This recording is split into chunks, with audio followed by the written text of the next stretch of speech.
বেশ কয়েকদিনের বিরতির পর আবার আমরা বেরিয়ে পড়লাম। এইবারের ডেস্টিনেশন ছিল হচ্ছে উড়িষ্যার শিমলিপাল। শিমলিপাল যেতে কলকাতা থেকে 6 থেকে 6.5 ঘন্টা মতন সময় লাগে। শিমলিপাল জায়গাটা একটা পুরো কমপ্লিট প্যাকেজ। এখানে পাহাড়, ঝর্ণা, জঙ্গল সব একসাথেই পাওয়া যায়। তো এই জায়গাটা আমাদের চেক লিস্টে বেশ অনেক দিন ধরেই ছিল, তো ফাইনালি আমাদের শিমলিপাল যাওয়া হলো। আর শিমলিপালে গেলে যে জায়গাটার থাকার জন্য বেস্ট অপশন সেটা হচ্ছে লুলুং অরণ্যনিবাস। এই অরণ্যনিবাস এই জায়গাটা একদম জঙ্গলের ভিতরে, আর এদের প্রপার্টিটা জাস্ট অসাধারণ। যেতেই গেট থেকে ঢুকেই বাদিকে হচ্ছে এদের রিসেপশন দেখলাম, সেটা হচ্ছে বোর্ডের মধ্যে, রিসেপশনের একটা বোর্ড ছিল, সেই বোর্ডের মধ্যে আমাদের নামটা জল করছিল, ওইভাবে আমাদের ওয়েলকাম জানানো হয়েছিল। প্রপার্টিটা যেহেতু অনেকটা বড়, ও রুমসগুলো বেশ ছড়ানো ছিটানো। রিসেপশন থেকে আমাদের মিডো সুইটে আসতে সময় লাগে হেঁটে ওই 3 থেকে 4 মিনিট মতন লেগেছিল। কিন্তু যেহেতু চেক ইন করার সময় আমাদের সাথে অনেক লাগেজ ছিল, আমরা একটা গল্ফ কার্ট নিয়ে নিয়েছিলাম। চাইলেই ওরা যখনই রিসেপশনে ফোন করায় গল্ফ কার্ট ওরা রুমে পাঠিয়ে দেয়। রিসেপশনের কাছেই যেহেতু ডাইনিং এরিয়া বা সুইমিং পুল সবই ওই রিসেপশনের কাছেই, সেই জন্য গল্ফ কার্টটা চাইলেই পাঠিয়ে দেয়, কিন্তু আমরা প্রতিবারই হেঁটে যেতাম। এই হচ্ছে মিডো সুইট। এই সুইটটাতে, এই রুমটাতে 4 জন করে গেস্ট অ্যালাউ, আর প্রত্যেকটা রুমেতে একটা করে বেডরুম, ডাইনিং রুম আর একটা করে লিভিং রুম রয়েছে। লিভিং রুমে একটা সোফা কাম বেড পাতা, যেহেতু আমরা 3 জন ছিলাম আমরা সোফা কাম বেডটাকে অ্যারেঞ্জ করে নিয়েছিলাম। এর বেডরুমটা ভীষণ কোজি, ছোট্ট একটা বেডরুম, বেশ ভালো। আর পাশের রুমটাও বেশ সুন্দর।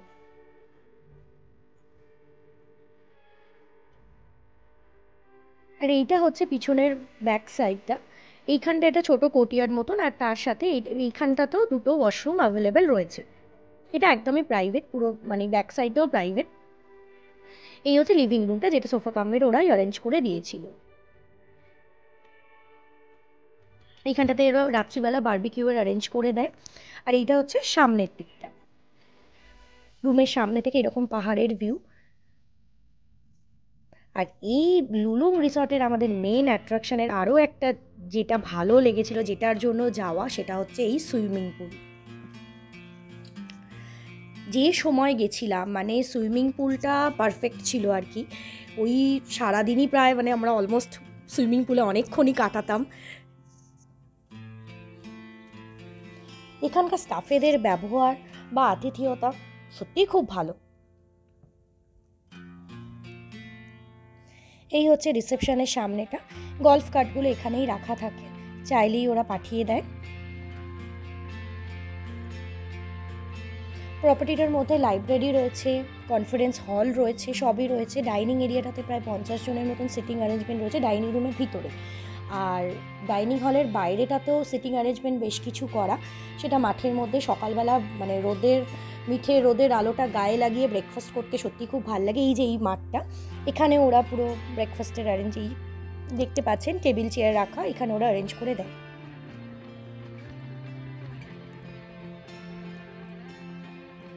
এখানে এই দিকেরগুলো রিভার সাইড কটেজ, এখানে বেশ কিছু ট্রি হাউসও রয়েছে। এই হচ্ছে সুইমিং পুলের পুরো ভিউটা। এরকম জঙ্গলের মধ্যে সুইমিং পুলটা কি ভালো লাগছে না চারদিকটা।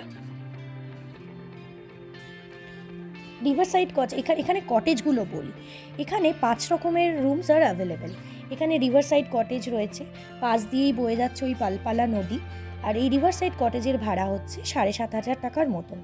তারপর রয়েছে এক্সিকিউটিভ গ্র্যান্ড, যার ভাড়া হচ্ছে 10,000 টাকার মতন। এটা একটা ফ্যামিলি রুম, যেখানে 5 জন করে গেস্ট অ্যালাউড। আমরা ছিলাম মিডো সুইটে, যার ভাড়া 6,500-এর কাছাকাছি, 4 জন গেস্ট অ্যালাউড। আর রয়েছে উডেন কটেজ। উডেন কটেজটা পুরো ফরেস্ট ভিউ। আর রয়েছে হচ্ছে সানসেট ভিলা। সানসেট ভিলাটার প্লাস পয়েন্ট হচ্ছে ওখানে প্রাইভেট পুল রয়েছে। প্রত্যেকটা সানসেট ভিলার সাথে অ্যাটাচড সুইমিং পুল রয়েছে, যার ভাড়া 30,000-এর কাছাকাছি পার ডে। এই হচ্ছে ওদের ব্রেকফাস্ট স্প্রেডটা, মানে ব্রেকফাস্টের একটা হিউজ অপশান, যেহেতু ব্রেকফাস্ট ইনক্লুড থাকে প্রত্যেকটা রুমসের সাথেই প্রত্যেকটা গেস্টের জন্য। এত অপশানস, ফ্রুটস থেকে শুরু করে north Indian, south Indian, Chinese, সমস্ত রকম ফুডসগুলো অ্যাভেলেবেল থাকে ওদের ব্রেকফাস্টে। এছাড়া চা, কফি, দুধ সব তো রয়েইছে। ওগুলো তো বেসিক থাকবেই। আর লাঞ্চ আর ডিনারে ওরা বাফে রাখে, কিন্তু যেহেতু এতটা ব্রেকফাস্টের পরে মোস্টলি সব গেস্টরাই সাইট সিনের জন্য বেরিয়ে যায়, তার জন্য লাঞ্চটা হয় না। আমরাও লাঞ্চটা নিয়ে নিই, আমরা ডিনারটা অ্যাভেল করেছিলাম।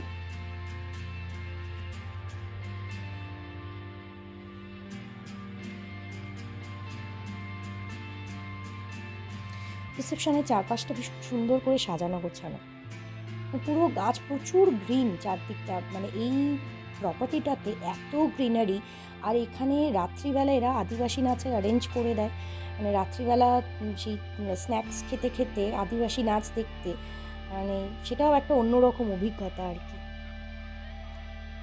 শিমলিপালে এলে আর কিছু না করে শুধু প্রপার্টিটাতে 3 দিন বসে থাকার জন্য যাওয়া যায় আর কি। মানে পাহাড়ের সামনে পাহাড়ের ভিউ, জমিয়ে খাওয়া দাওয়া, আর পুরো প্রপার্টিটাকে এক্সপ্লোর করা আর কি। প্রপার্টিটা ইটসেলফ এত বড় যে সারাদিন লেগে যায় আর কি। এত কিছু অ্যাক্টিভিটিস রয়েছে। হ্যাঁ, অ্যাক্টিভিটিস বলতে এখানে মানে প্রচুর বেশ কিছু ইকুইপমেন্টস রয়েছে জিমের জন্য, আর রয়েছে এই যে এরকম যে দেখতে পাচ্ছেন ট্রেলগুলো করা, এখানের মধ্যে দিয়ে যতক্ষণ ইচ্ছা সাইক্লিং করা যায়। ওদের ওখানেই অ্যাভেলেবেল সাইকেল, চাইলেই ওরা দিয়ে দেবে, সেই সাইকেল নিয়ে সারাদিন ধরে সাইক্লিং করা যায়। এই হচ্ছে জিম এরিয়াটা। আর এরা কিছু অ্যাডভেঞ্চার স্পোর্টসও রয়েছে, ওদের লোক থাকে করার জন্য, পুরো প্রপার লোক দিয়েই ওরা ওই অ্যাডভেঞ্চার স্পোর্টসগুলো করায়। সামনের মাঠটা দেখেছেন কি বড়, মানে পাহাড়ের কোলে এইরকম একটা প্রপার্টি, সত্যি মানে এই জিনিসটা অনেক রিসর্টেই থেকেছি, কিন্তু এর অভিজ্ঞতা অন্যরকম, অনেক দিন মনে থাকার মতন লুলুংয়ের অভিজ্ঞতা। খাওয়া দাওয়া, প্রপার্টিতে থাকা, স্টে, সব কিছু অনবদ্য। বাচ্চাদের জন্য প্রচুর গেমস রয়েছে। আমার ছোট ছানাটা তো ট্র্যাম্পোলিনেই সারাদিন কাটালো। এই পাশ দিয়ে বয়ে যাচ্ছে পালপালা নদী। তাহলে আর কি, বেরিয়ে পড়ুন। Thank you.